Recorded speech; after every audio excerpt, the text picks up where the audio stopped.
Good afternoon and welcome to SAIT Newsfile. I'm Keith Driver. Brett Lebkuski here will be joining us and telling us the latest sports highlights. What can we expect, Lebkuski? Well, we're going to be looking at some FIFA World Cup highlights as well, and our SAIT Trojans women's hockey team had a rough weekend. Ooh, that's always hard to hear from the home team. Calgary Fire Department, Calgary firefighters have responded to two fires early this morning.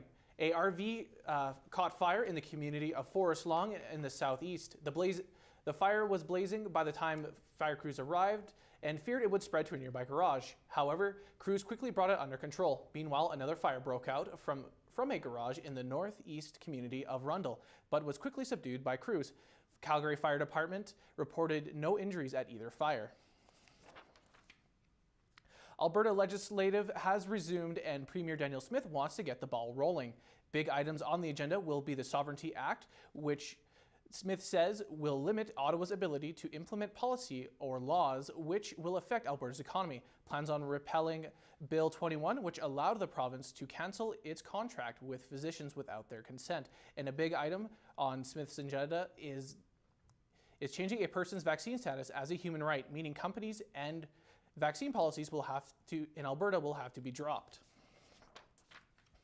With a lack of child and cold medicine and longer wait times at Alberta's Children's Hospital emergency room being approximately 3 to 4 hours. Due to colder temperatures hitting Calgary, with the hospital setting up a heated trailer outside for families while they wait to be seen. The hospital hasn't put in emergency measures yet, but have been shifting around staff to meet the need. Dr. Eddie Lang says it might be some time before this wave is over. Quite dramatic because we're seeing children with RSV infections who are coming in with critically low oxygen levels that are much more common and much more frequent than we'd ever seen before.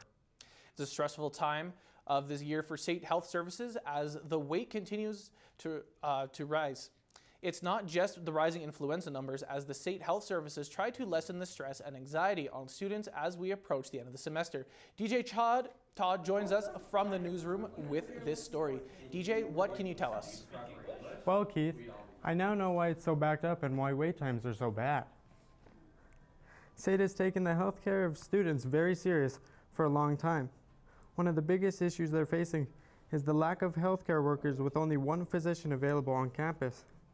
What people don't see is the hard work and dedication put in by the staff, helping students with any mental health concerns they might be facing in a stressful time of year. With all that being said, the staff is working around the clock to make sure everyone gets the help that's necessary to keep students motivated and healthy for the rest of the semester. We triage the best we can, so if things are more urgent, we get them seen more urgently. If things can wait a little bit more, then we try and do that.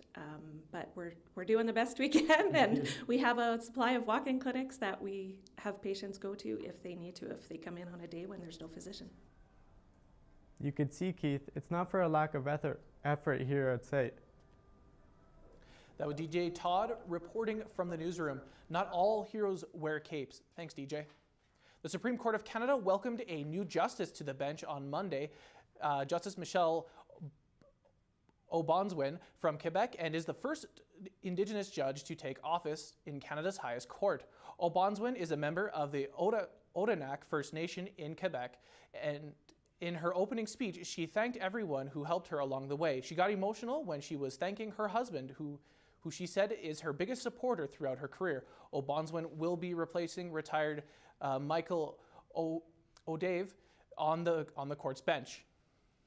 A 37-year-old Calgary man, Donald Small, was arrested by Cochrane RCMP Saturday following an investigation into an attempted theft. Small was charged with possession of a stolen property over $5,000, 2 counts of obstructing a peace officer, theft of a motor vehicle, mischief over $5,000, and 2 counts of failing to comply with release orders. Some of Calgarians are considering buying electric cars due to the rising costs of fuel. Since gas prices, Calgarians are struggling how they can fill up their car tanks for the cheaper price. Irene Tagama has more. I have the budget for the next vehicle I'm going to buy. I will probably thinking about the electric car. Some Calgarians are starting to consider buying an electric car to save them from any additional cost. Calgarians have been struggling where to find a gas station to fill up their tanks for a cheaper price due to the increasing price of gas. Corey Hogue, Lexus floor sales manager, says this situation will not last long. Yes, definitely gas prices have risen lately. However, this could be just kind of a temporary increase. Electric cars are slowly emerging to the Calgary auto market.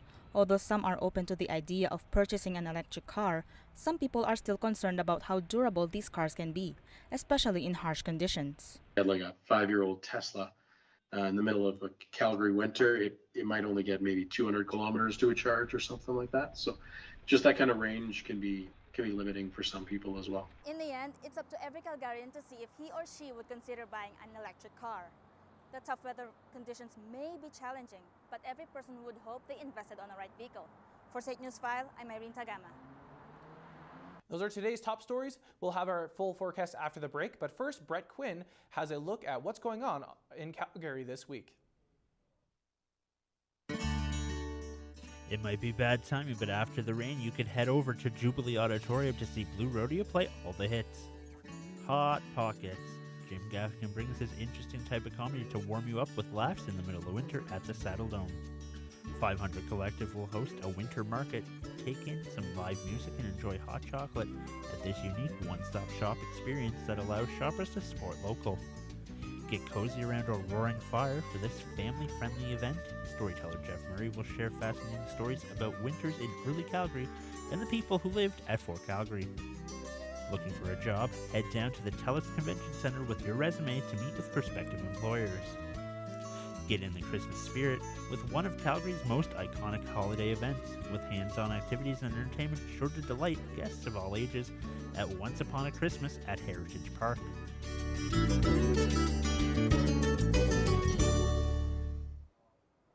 Welcome back to SAIT News File. It's beginning to look a lot like Christmas out there, but let's first take a look at the west coast. It's 0 degrees in Vancouver with some rain.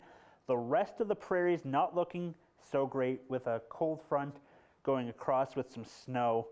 Now to the east coast, Toronto, a nice 8 degrees and warm, but as we move to the eastern part of the country, there is a high pressure system bringing a lot of rain.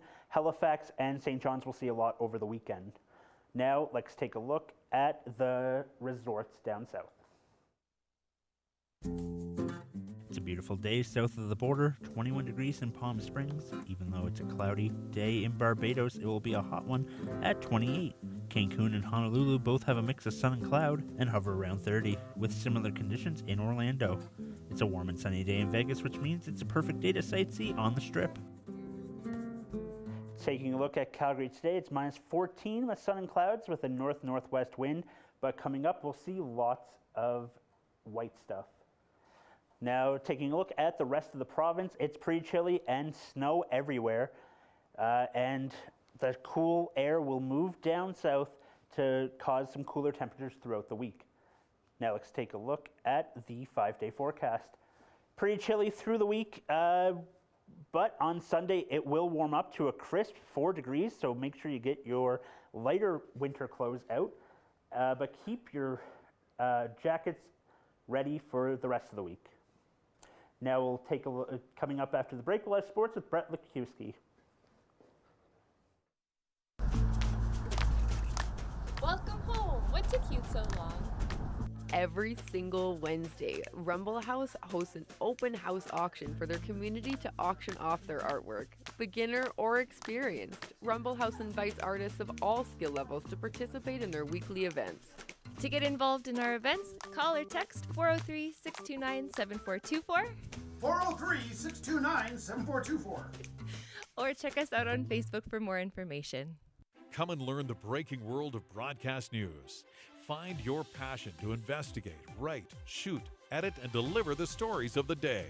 SAIT's broadcast news program teaches you everything you need to know for a career in radio and television. Become the next great anchor, reporter, or personality using industry-standard technology alongside qualified instructors with years of experience. This is Broadcast News. Come and dare to be on air. Welcome back to SAIT Newsfile. Brett Lebkowski joins us now to take a look at the latest sports highlights. So, Brett, what's happening?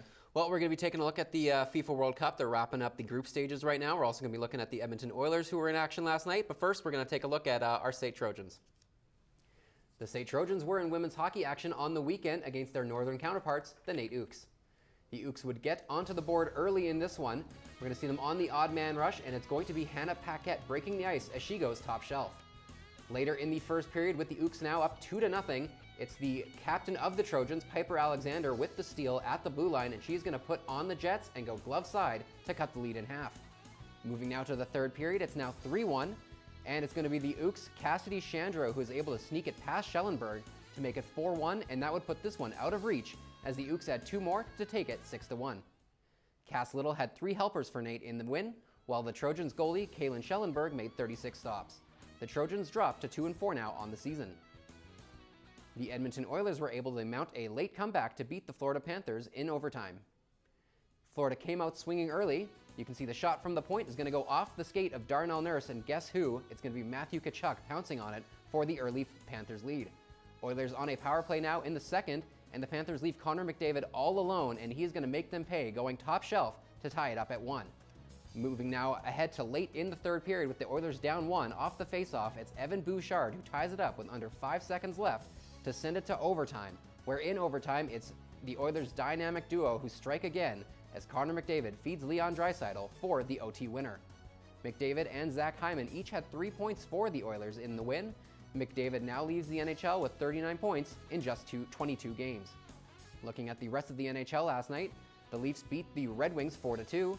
The Lightning downed the Sabres in overtime. The Knights beat the Jackets 3-2. The Devils knocked off the Rangers, and the Dallas Stars beat the St. Louis Blues 4-1. The Toronto Raptors got a boost as Pascal Siakam returned to the lineup last night after being out for the past 10 games.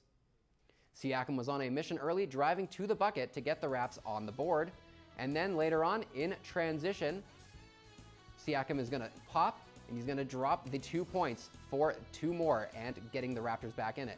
Raptors had the 3-ball working all night as well, as Scotty Barnes is going to feed OG Anunoby, who's going to hit from deep. And then later on, it's going to be Scotty Barnes on the receiving end, receiving the pass from Siakam and hitting from the corner. And then off of the inbound, it's going to be Siakam, who's going to hit it for 3 more as the Raptors would pull ahead, and they take it 100-88. The Raps went 12 for 28 from 3 in the win. OG Anunoby had a game-high 20, while Siakam had 18 in his return, as Toronto improves to 11-9 on the season. Match day 3 at the World Cup got underway earlier today, with 2 spots in the next week's round of 16 on the line. The Netherlands advanced out of the group stage, topping Group A with a 2-0 victory over the host nation Qatar, who finished the tournament without a single point. Cody Gakpo, the 23-year-old, continued his breakout World Cup with his 3rd goal of the tournament. In the other Group A match, Ecuador came up short as a late goal from Kalidou Koulibaly put Senegal ahead 2-1, and they were able to hold on for the victory to secure a spot in the knockouts. And that's sports. Yeah, well, that's, I really wish I was in Ecuador right now. Quinn, what is our weather looking like for the rest of the week? Well, it's not as nice as some southern countries. We'll see a lot of chilly temperatures, but on Sunday we'll see a crisp 4 degrees, so get out the shorts and stay inside. Speaking of shorts, it was a short time for Canada to make it the World Cup, and now that they've been eliminated, Lebkowski, who are you cheering for now? Well, it's tough to always see, your home country get knocked out, but I'm going to be rooting for France, the defending champs in this one. Some people might say I'm on the bandwagon, but yeah. Oh, that's fair. How about you, Quinn? Who are you cheering for? For the Netherlands, I think. The Netherlands. You see, I'm that weird underdog now who wants to cheer for Japan, but I'm really hoping they are able to beat Spain in some regard. Well, it's going to be a tough match. They got a really, really tough battle against a good Spanish squad. However, I tomorrow. think if you say anything, they are the big wild cards of the tournament. Yeah, absolutely. Yeah. Well, that is all for our SAIT News File. Thank you very much for joining, and have a good night.